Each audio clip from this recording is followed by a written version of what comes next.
بالنسبه للوداد، الوداد خلصوا كاع لي دوسي ديال الفيفا، خلصوا باباتوندي، خلصوا كومارا، خلصوا ديك المدربه اللي كانت في الفريق النسوي. بقاو لهم جوج ديال لي دوسي غيخلصوهم اليوم، ديال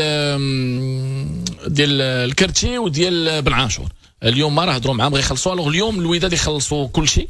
بالنسبه للعابه فالمعسكر راه في جديده على حساب ليكيب ناسيونال، غادي يديروا جوج ماتشات اللي بقاو. الكونغولي سيناو ليه راه غيكون مقيد مع لي سبوار وغيلعب مع ليكيب النيجيري وصل البارح واليوم يديروا ليه الكونترا. كلشي كيهضر على سامبو فسخ البارح باقي ما فسخش. يمكن اليوم جاب فرقه، يمكن اليوم واحد 80% يقدروا يفسخوا معاه. شكون اخر؟ الموريتاني قادوا ليه الامور وسينا.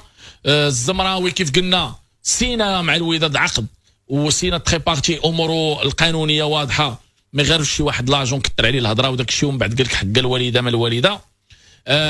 بوش ساكين، بدر قادرين والحداد.